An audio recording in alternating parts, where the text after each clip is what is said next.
Aspiring aimers welcome to major chemistry. આજે આપણે steroids and hormones MSc sem 3ના question number 8 જોઈશું, જેની અંદર આપણે કેમિસ્ટ્રી ઓફ કોલેસ્ટરોલ ડિસ્કસ કરવાની છે. ઓકે, તો જ્યારે તમને પૂછ્યું હોય કે કોલેસ્ટરોલની કેમિસ્ટ્રી ડિસ્કસ કરો, તો ત્યારે તમારે ઇન્ટ્રોડક્શનમાં શું કરવાનું છે કે જે ઓલરેડી આપણે ક્વેશ્ચન 1ની અંદર ઇન્ટ્રોડક્શન આપ્યું હતું, જેની અંદર સ્ટ્રક્ચર, એની ડેફિનેશન, એના સોર્સિસ ટિલ અહીંયા આજે 4th પોઝિશન સુધીના આજે છે ને 4 પાર્ટ્સ, ત્યાં સુધીની તમારે બેઠું સેમ ટુ સેમ લખવાનું છે. તો તમે જે ફર્સ્ટ ક્વેશ્ચન લખ્યો હોય એમાંથી જ ઇન્ટ્રો આની અંદર કોપી કરી લેજો. તમે બધા નોટ્સ બનાવો છો ને?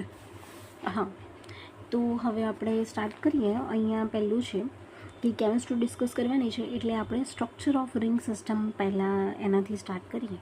તો શું કહે છે કે કોલેસ્ટરોલને જ્યારે હાઇડ્રોજનેશન કરવામાં આવે છે કોઈ પણ કેટાલિસ્ટની હાજરીમાં, કોઈ પણ નહીં પણ પીટી કેટાલિસ્ટ, ઓકે, પીટી કેટાલિસ્ટની હાજરીમાં, તો તે આપણને કોલેસ્ટન આપે છે. પણ પહેલાં જે ઇન્ટરમીડિયેટ બને છે એ શું છે? કોલેસ્ટેનોલ અને કોલેસ્ટેનોલ. જો ગુજરાતીમાં લખતા હોય તો આવી રીતે લખી દો કે હા, પીટી કેટાલિસ્ટની હાજરીમાં કોલેસ્ટેરોલનું હાઇડ્રોજનેશન કરતાં આપણાને ઇન્ટરમીડિયેટ તરીકે કોલેસ્ટેનોલ અને કોલેસ્ટેનોલ મળે છે, અને અંતિમ પદાર્થ અથવા ફાઇનલ પ્રોડક્ટ તરીકે કોલેસ્ટન મળે છે. એની જે રિએક્શન છે એ આપણે અહીંયા મેં નીચે દર્શાવી છે એવી રીતે દર્શાવવાની છે કે C26H46O છે, H2 પીટી કેટાલિસ્ટની હાજરીમાં કોલેસ્ટેનોલ મળ્યું, પછી એનું ઓક્સિડેશન કર્યું, કોલેસ્ટેનોલ મળ્યું, પછી રિડક્શન કર્યું અને કોલેસ્ટેન મળ્યું છે. અહીંયા આપણને જે ડબલ બોન્ડની સંખ્યા છે એ દર્શાવવામાં આવી છે. કોલેસ્ટેનની ડીબી વેલ્યુ શું છે? તો 27 + 1 એન્ડ 48/2, અને ટોટલ આપણને ડીબી ડબલ બોન્ડની સંખ્યા 4 મળે છે. જ્યારે કોલેસ્ટ્રોલને આપણે સેલેનિયમ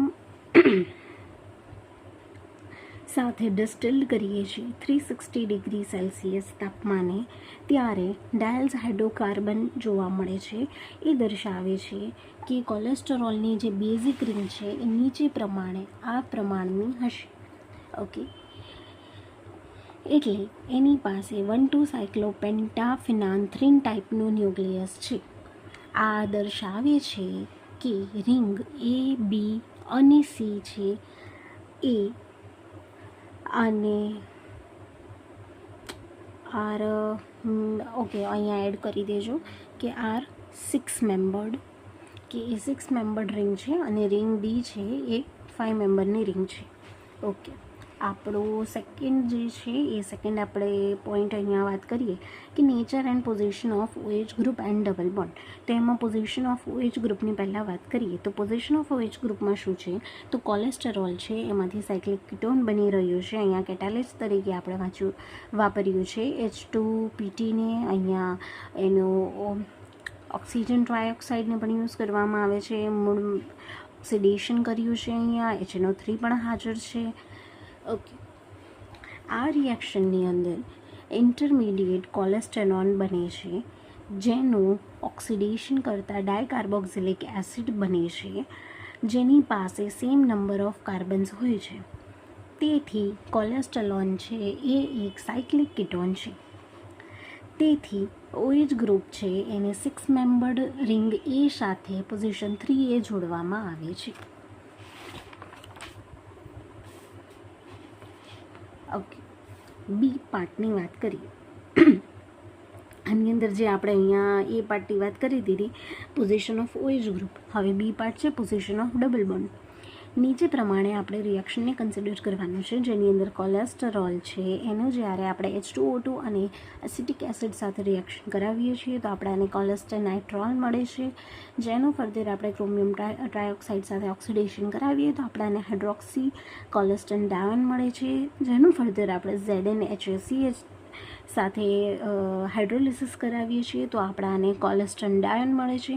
તેનું CO2 સાથે રિએક્શન કરાવતા tetra carboxylic acid as final product મળે છે.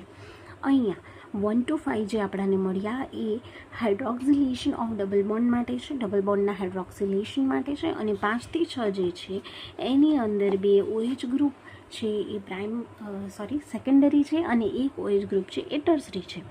તેથી ડબલ બોન્ડ અને OH ગ્રુપ છે એ અલગ અલગ રિંગમાં છે તેવી માહિતી આપણને મળે છે. હવે આપણો થર્ડ પોઈન્ટ ડિસ્કસ કરીશું. થર્ડ પોઈન્ટ છે નેચર અને position off side chain. Okay, પહેલો પોઈન્ટ શું હતો તો કે સ્ટ્રક્ચર ઓફ રિંગ સિસ્ટમ. બીજું શું હતું? નેચર અને પોઝિશન, પણ કોની? તો કે OH ગ્રુપ અને ડબલ બોન્ડની. થર્ડ પોઈન્ટ શું કહે છે આપણો? થર્ડ પોઈન્ટ કહે છે કે સાઇડ ચેનની નેચર અને પોઝિશન શું છે? તો કોલેસ્ટરોલ છે એનું ડિહાઇડ્રોજનેશન કરવામાં આવે છે કોની સાથે? ફરીથી સેલેનિયમ સાથે. તો તે આપણાને ડાયલ્સ હાઇડ્રોકાર્બન આપે છે, જેની પાસે એક મિથાઇલ ગ્રુપ હાજર છે. તે દર્શાવે છે કે કોલેસ્ટરોલ પાસે એક સાઇડ ચેન છે કાર્બન નંબર 17. હીટિંગના સમયે એસી છે એ સાઇડ ચેન સાથે સાઇડ ચેનને ડિગ્રેડ કરે છે CH3 બનાવવા માટે. અહીંયા 5 બીટા કોલેસ્ટ્રોન છે, તેનું ઓક્સિડેશન કરીએ છીએ તો આપણને 5 બીટા કોલેનિક એસિડ મળે છે. અને જ્યારે આપણે ડીઓક્સીકોલિક એસિડ છે એનું ઓક્સિડેશન કરીએ તો પણ આપણને 5 બીટા કોલિક એસિડ મળે છે. તેથી સાઇડ ચેન છે જે કોલેસ્ટરોલમાં અને ડીઓક્સીકોલિક એસિડમાં એ બંને સેમ પોઝિશન પર હાજર છે. ઓકે, આપણો હવે ફોર્થ પોઈન્ટ આપણે જોઈ લઈએ કે ફોર્થ પોઈન્ટ છે 2 એન્ગ્યુલર મિથાઇલ ગ્રુપની પોઝિશન શું હશે.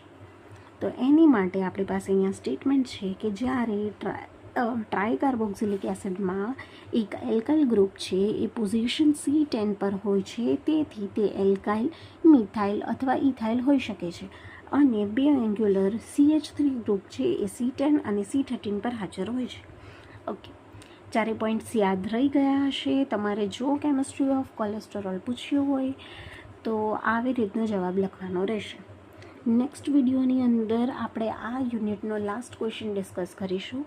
જે બાકી રહેલા ક્વેશ્ચન્સ છે એ આપણા ઓલ ઓવર બધા સબ્જેક્ટ કવર થઈ જાય પછી ટ્રાય કરીશું કે બીજા અલગ ક્વેશ્ચન્સ પણ લઈએ.